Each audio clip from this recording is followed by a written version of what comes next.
السلام علیکم ورحمۃ اللہ وبرکاتہ۔ امید ہے سب خیریت سے ہوں گے۔ بیٹا کل ہم نے نظم زندگی ہے مختلف جذبوں کی ہمواری کا نام، یہ نظم کل ہم نے اس کا کچھ کام جو وہ کیا تھا، یہ سید ضمیر جعفری کی لکھی ہوئی ہے۔ آج ہم اپنے کام کو آگے بڑھائیں گے۔ سب سے پہلے دیکھیں گے، ٹھہریں اور بتائیں یہ نظم کس صنف سخن سے تعلق رکھتی ہے۔ یہ نظم مزاحیہ شاعری کی صنف سخن سے تعلق رکھتی ہے۔ آپ کو اس نظم کا کون سا شعر پسند آیا اور کیوں؟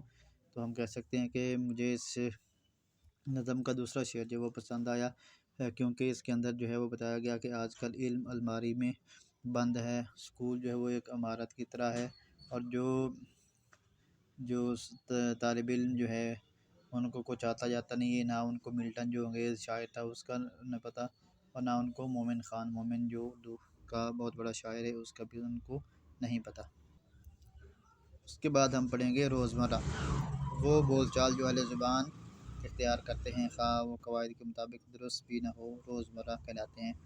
اہل زبان جو زبان کو جاننے والے ہیں، اس کے اوپر مہارت رکھنے والے ہیں، وہ جو ہے کوئی بات جو ہے وہ کرتے ہیں اور جملے استعمال کرتے ہیں، وہ روزمرہ کہلاتے ہیں۔ مثال کے طور پر میں نے کراچی جانا ہے، یہ درست نہیں بلکہ مجھے کراچی جانا ہے، یہ جملہ درست ہے۔ اس طرح وہ ہر یوم اسکول جاتا ہے، یہ درست روزمرہ نہیں ہے بلکہ وہ ہر روز اسکول جاتا ہے، یہ درست روزمرہ ہے۔ اس کے بعد آگے ہے محاورہ۔ الفاظ کا ایسا مجموعہ جو اپنے اصلی معنوں کے بجائے مجازی معنوں میں استعمال ہو، محاورہ کہلاتا ہے۔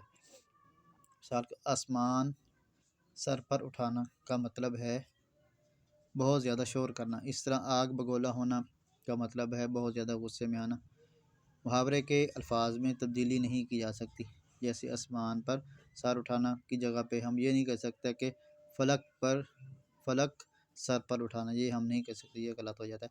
اور محاورے کی یہ پہچان ہے کہ محاورے کے آخر میں نہ آتا ہے، جیسے اس کے مصدر کے آخر میں نہ آتا ہے، جیسے پڑھنا، سونا، جاگنا، بھاگنا، کھانا، یہ سارے کے سارے مصدر ہیں اور ان کے آخر میں نہ آ جاتا ہے تو وہ محاورہ کہلاتا ہے۔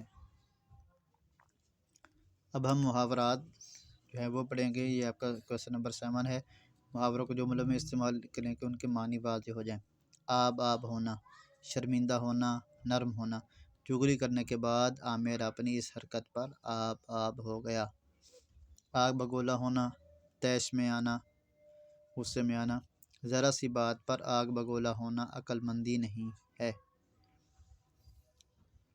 اپنا الو سیدھا کرنا، مطلب نکالنا۔ الو سیدھا کرنا مطلب نکالنا۔ احمد نے افسر کی تعریف کر کے اپنا الو سیدھا کر لیا۔ باغ ہونا، بہت خوش ہونا۔ رنگ برنگے پھولوں کو دیکھ کر میرا دل باغ ہو گیا۔ منہ کی کھانا، سر کے بل گرنا، اوندھے منہ گرنا۔ حسد کرنے والے اکثر منہ کی کھاتے ہیں۔ پھولے نہ سمانا، بہت خوش ہونا۔ مرغی نے انڈوں سے چوزے نکلتے دیکھے تو خوشی سے پھولے نہ سمائے۔ یہ آپ کے محاورات ہیں۔ اس کے بعد آگے ہے کویسچن نمبر 8۔ دیے گئے پیراگراف میں موضوع جگہ پر علامات وقف لگائیں۔ آپ نے اس کو غور سے سننا ہے اور بک کے اوپر جو ہے وہ آپ نے پھر اس کو نشان بھی لگانے ہیں۔ یہ ہے طاہر، اس کے بعد جو ہے وہ کوما آئے گا۔ طاہر، ناصر کے بعد پھر کوما آئے گا۔ ناصر، فہد اور اجمل اچھے دوست ہیں، یہاں پہ ختمہ کی علامات جو ہے وہ آئے گی، اس طرح فل سٹاپ۔ انہوں نے ایک دن سیر کا پروگرام بنایا، یہاں پہ بھی جو ہے وہ ختمہ کی علامت آئے گی۔ فہد نے پوچھا، یہاں پہ رابطے کی علامت آئے گی۔ دوستو، یہاں پہ آئے گی ندائیہ کی علامت۔ دوستو، ہم کہاں جائیں گے؟ یہاں پہ سوالیہ کی جو ہے وہ علامت آئے گی۔ تینوں دوست سوچ میں پڑ گئے، یہاں پہ بھی ختمہ کی علامت آئے گی۔ جلیل نے کہا، یہاں پہ رابطے کی علامت آئے گی۔ ابا جان نے بتایا تھا، یہاں پہ بھی رابطے کی علامت آئے گی۔ فیصل مجھ سے جانا وہ بہت خوبصورت ہے، یہاں پہ ختمہ کی علامت آئے گی۔ اور ہم کہاں جائیں گے یہاں سے، ہم کہاں جائیں گے، تینوں دوست سوچ میں پڑ گئے۔ جلیل نے کہا، ابا جان نے بتایا تھا فیصل مجھ سے جانا وہ بہت خوبصورت ہے، یہاں تک ہم اس کو ووین کی علامت جو وہ لگائیں گے۔ یہ ووین کی علامت ہے،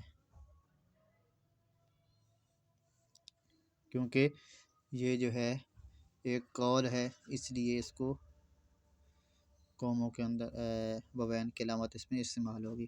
سب دوست وہاں جانے پر راضی ہو گئے، یہاں پہ بھی ختمہ کی علامت جو ہے وہ آ جائے گی۔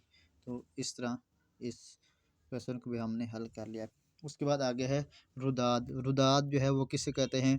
کسی سفر، مقام، تقریب، واقعہ یا حادثہ کوئی بھی انسان اپنی آنکھوں سے جو ہے وہ دیکھتا ہے تو پھر اس کو بیان کرتا ہے تو وہ رداد جو ہے وہ کہلاتا ہے۔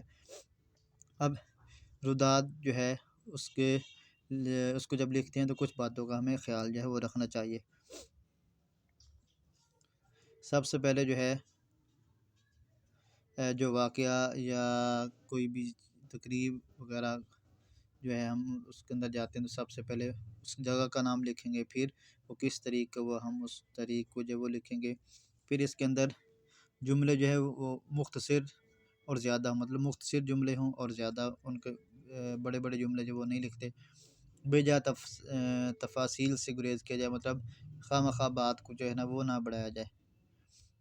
تمام اہم باتوں کو تذکرہ کیا گیا، مطلب اس کے اندر جو اہم باتیں ہیں ان کا سارا جو ہے وہ ذکر کیا جائے، وہ کیسے ہوا اور کس کے ساتھ ہوا اور اس کے اندر کون کون سی چیزیں ہوئیں، وہ ساری کی ساری جو اہم باتیں ہیں ان کا ذکر کیا جاتا ہے۔ پھر مبالغہ آمیزی سے کام نہ لیا جائے، مطلب یہ ہے کہ اس کے اندر جو ہے وہ خواہ مخواہ بات جو ہے نا بڑھانے کے لیے اپنی طرف سے باتیں نہیں لگانی چاہیے، بلکہ جو حقیقت ہے وہ بیان کرنی چاہیے، اور ان حقائق کو ترتیب سے جو ہے نا وہ اچھے طریقے سے بیان کرنا چاہیے۔